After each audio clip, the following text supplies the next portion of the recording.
For the last few years, I've had this sense that everything I learned as a kid about how America's government works is completely wrong. But I had no idea how bad things actually were until I saw this one graph. Researchers at Princeton University looked at more than 20 years worth of data to answer a pretty simple question. Does the government represent the people? Now, this is what they found.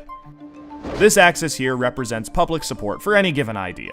On the left, at 0%, are ideas that not a single American wants. On the right, at 100%, are ideas that everyone supports. This axis represents the likelihood of Congress passing a law that reflects any of these ideas, from a 0 to a 100% chance. On this graph, an ideal republic would look like this. If 50% of the public supports an idea, there's a 50% chance of it becoming law. If 80% of us support something, there's an 80% chance. You get the idea. Now, most Americans would probably agree that, with a few exceptions, we should be as close to this ideal as possible. Unfortunately, the way America actually works doesn't even come close. Take an idea that nobody supports, literally nobody, and it has about a 30% chance of becoming federal law. Now, take an incredibly popular idea, the most popular idea this country has ever seen, and there's also about a 30% chance of it becoming law.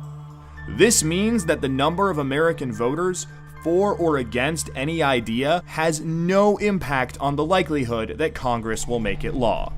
Put another way, and I'm just going to quote the Princeton study directly here, the preferences of the average American appear to have only a minuscule, near zero, statistically non-significant impact upon public policy. So if you've ever felt like your opinion doesn't matter and that the government doesn't really care what you think, well, you're right.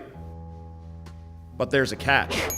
This flat line only accounts for the bottom 90% of income earners in America. Economic elites, business interests, people who can afford lobbyists, they get their own line. Look at how much closer their line is to the ideal. When they want something, the government is much more likely to do it. And when they don't, they have the power to completely block it from happening, no matter how much the rest of the country supports it. They get what they want, and guess who ends up paying for it? We pay for it with the most expensive healthcare in the world. We pay for it with a tax code that's a complete mess. We pay for it with internet that's slower and more expensive, with wasteful spending, a floundering education system, a catastrophic drug war, and 1 in 5 American children born into poverty. Almost every major issue we face as a nation can be traced back to this graph. How does this happen? Well, just follow the money. Right now, it's perfectly legal to buy political influence in America. Here's how it works. Let's say a big bank wants a law that would force taxpayers to bail them out again if they repeat the exact same reckless behavior that crashed the global economy in 2008. Not exactly the most popular idea with the public, and Congress knows that.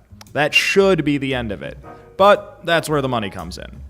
It's perfectly legal for our bank to hire a team of lobbyists whose entire job is to make sure that the government gives the bank what it wants. Then those lobbyists can track down members of Congress who regulate banks and help raise a ton of money for their re-election campaigns. It's perfectly legal for those lobbyists to offer those same politicians million-dollar jobs at their lobbying firm. Then, those lobbyists can literally write the language of this new bailout law themselves and hand it off to the politician they just buttered up with campaign money and lucrative job offers. And it's perfectly legal for those politicians to take the lobbyist-written language and sneak it through Congress at the last second. So now you've got a law that greatly benefits the banks, and the whole process can start over. This is how a bill becomes a law. A special interest hires some lobbyists, those lobbyists collect campaign contributions, offer jobs, and then write the laws that Congress then passes to help those same special interests. This happens every day on every single issue with politicians of both parties. In the last 5 years alone, the 200 most politically active companies in the United States spent $5.8 billion influencing your government. Those same companies got $4.4 trillion in taxpayer support. And that's trillion, with a T. And that's just the top 200 companies. Never mind every other special interest, every union, every trade association, and every billionaire. Every single one of them can use their money to buy political influence. You know, there's this idea out there that this only became a problem after the Supreme Court's Citizens United decision in 2010. But the data goes back almost 40 years, and the results are clear. Corruption is legal in America. And as long as it is, anyone who can spend money to buy political influence will. The solution here isn't rocket science. Make corruption illegal. We already know Congress won't do it. I mean, one look at this chart will tell you that. What we need is a plan that lets us go around Congress and do what the American people do best. Fix this mess ourselves. Well, good news. We have that plan and it's already working. Now that we've got the problem covered, let us show you how to be part of the solution.